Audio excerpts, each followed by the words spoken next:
இதெல்லாம் என்ன நாமினேட் ஆச்சு? கிடையவே கிடையாது. சிங்கம் களை இறங்கிருச்சு. எல்லாருக்கும் வணக்கம். நீங்களா பார்த்து கொண்டிருப்பது எம்ஆர் பிரசன்டேஷன்ஸ். நான் உங்க எம்ஆர். ஸோ இனி நம்ம என்ன பார்க்க போறோம்னா, கங்குவா படத்தோட ஆஸ்கர் நாமினேஷன் ஷாக். எனக்கு இல்லை, மற்றவங்களுக்கு நிறையா பேருக்கு, சில பேருக்கு சொல்லவே முடியாது எத்தனை பேருக்குன்னு இருக்குன்னு. ஆனால் அத்தனை பேர் ஷாக் ஆகிருக்கானுங்க கங்குவா படத்தோட ஆஸ்கர் நாமினேஷனை பார்த்துட்டு. Selected for the Oscar academy race. அப்படி இருக்கும்போது இந்த படத்தை தியேட்டரில் செலிப்ரேட்டே பண்ணலையே, இது எப்படி ஆஸ்கருக்கு நாமினேட் ஆச்சு அப்படின்றானுங்க. அந்த படத்தை ஏன் தியேட்டரில் செலிப்ரேட் பண்ணலன்னு தெரில. அவ்வளோ சூப்பராக இருந்துச்சு, கண்டென்ட்டு நல்லா இருக்குது, சூர்யாஸோட பர்ஃபார்மன்ஸு, சிவாஸோட ஸ்க்ரீன் பிளே, டைரக்ஷன் எல்லாமே சூப்பராக இருக்குது, கதையும் சூப்பராக இருக்குது, மியூசிக்கும் சூப்பராக இருந்துச்சு. எங்கடா உங்களுக்கு அந்த படத்தில் குறைச்சல அப்படின்ற மாதிரி ஆயிடுச்சு. 1001 எப்படி அப்போ செலிப்ரேட் பண்ணல, இப்போ செலிப்ரேட் பண்ணாங்க. ஒருவேளை அந்த மாதிரி பண்ணலான் இருக்காங்களோ? அதை வேற ஞாபகப்படுத்திட்டீங்க. நெஞ்சமெல்லாம் பொண்ணா இருக்கு தம்பி, மறக்க முடியல. இருக்கலாம் நம்ம பையிலே தானே இருக்கலாம். ஆஸ்கர் நாமினேட் ஆச்சு. கங்குவா படம் வந்து ஆஸ்கர் நாமினேஷன் நியூஸில் பார்த்தேன். ஸோ நியூஸில் பார்த்துட்டு சரி நம்ம இந்த படத்தை பற்றி கொஞ்சம் பார்ப்போம், எந்தெந்த ஃபிலிம்ஸை ஷார்ட் லிஸ்ட் ஆகிருக்கு பார்ப்போம் அப்படின்னு சொல்லிட்டு பார்க்கும்போது கங்குவா படத்தை பற்றி ஒரு நியூஸ் ஆர்டிக்கல் நான் ஒன்று நெட்டில் பார்த்தேன். அது எப்படி இருந்துச்சுன்னா, இந்த படம் வந்து பாக்ஸ் ஆஃபீஸில் அவ்வளோ சரியாக போகல, ரொம்ப ஒரு கிரிட்டிக்கலான ஒரு ரெஸ்பான்ஸ் தான் இந்த படத்துக்கு இருந்துச்சு அப்படின்றது. இந்த படம் ஆஸ்கருக்கு நாமினேட் ஆகிருக்கு நிறையா ஃபிலிம்ஸில்.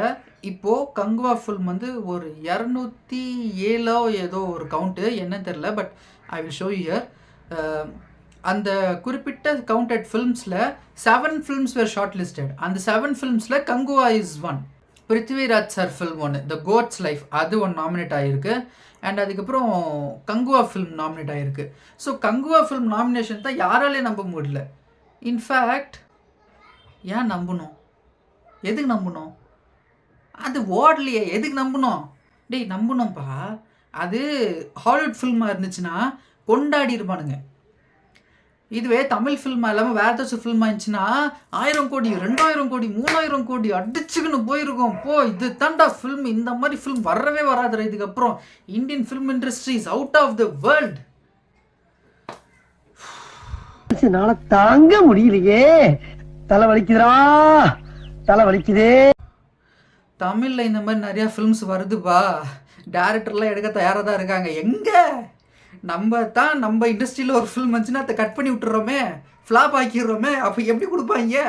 1001 ஹிட் ஆகிடுச்சுன்னா இன்னத்துக்கு செல்வராகவன் சார் பார்ட் 2 பண்ணியிருப்பாரு. நம்ம அவர்கிட்ட பார்ட் 2 எப்போன்னு கேட்டிருக்க வேண்டிய அவசியம் கிடையாது.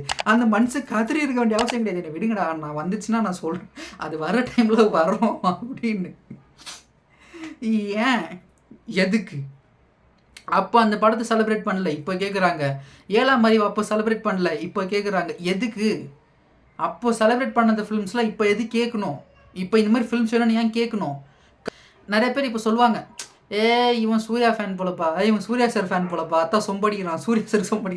நான் சூர்யா சார் ஃபேன் கிடையாது, நான் ரஜினி சார் ஃபேன். ஆனால் கங்குவா மாதிரி ஒரு சூப்பர் ஃபில்மை ஃப்ளாப்புன்னு சொன்னது தான் ஏன்னு தெரில. அந்த படத்தோட ரிவ்யூ பார்த்துட்டு நிறைய பேர் படத்துக்கு போயிருக்காங்க. ஸ்டார்டிங்கில் எல்லாரும் வந்து ரிவ்யூ நல்லா இல்லை, இது தான் எல்லாரும் சொன்னது. நல்லா இருக்குன்னு சொல்கிறத யாரும் காட்டல, நல்லா இல்லைன்னு சொன்னது மட்டும் அப்படியே ஹைலைட் பண்ணி காமிச்சிருக்காங்க. ஏன்? ரிவ்யூ பண்ணுறவங்களுக்கு ரிவ்யூ நல்லா ரீச் ஆகணும், அதுலேருந்து அவங்களுக்கு காசு கிடைக்கும். டேய் இங்கே செம்ம கோடி கணக்கில் காசு போட்டு எடுத்திருக்காங்கப்பா. நீ நானா இப்படி ரிவ்யூ போட்டு விட்டு அவங்க பொழப்புல மண்ண வரி போடுற. அவன் எப்படி போனால் எனக்கு ஏன் போல போடணும், நான் என்ன வேணா பண்ணுவேன்ற மாதிரி போயிட்டுருக்கு.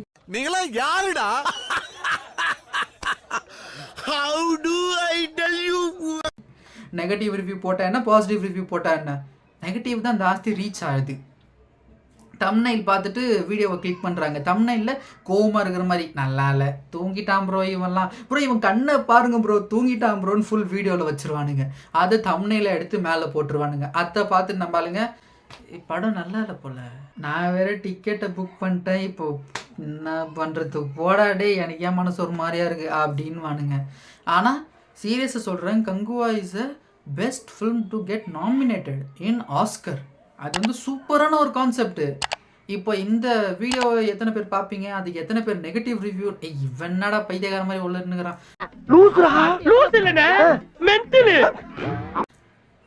Kanguva film is really super. இது சில வருஷத்துக்கு அப்புறம் செலிப்ரேட் பண்ணி ஒரு பிரயோஜனமும் இல்லை. இந்த மாதிரி ஃபிலிம்ஸ்லாம் இப்போ வந்து செலிப்ரேட் பண்ணத்தான் நல்லது. இல்லைன்னா மற்ற ஃபிலிம்ஸ்லாம் வந்து இந்த மாதிரி இப்போ பண்ணிட்டு இருக்கும்போது நம்ம வந்து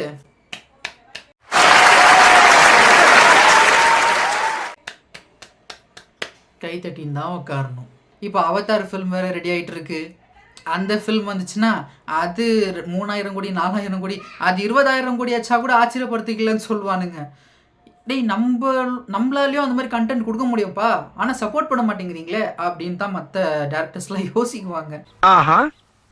so support good films. Academy அவார்டுக்கு கங்குவா ஃபில்ம் நாமினேட் ஆனது நியாயமானது. இதெல்லாம் ஏன் நாமினேட் ஆச்சு? கிடையவே கிடையாது. It should be nominated and it is nominated. அடுத்த வீடியோவில் சந்திக்கிறேன். சேனலை சப்ஸ்கிரைப் பண்ணுங்கள், வீடியோக்கு ஒரு லைக்கை போட்டுருங்க.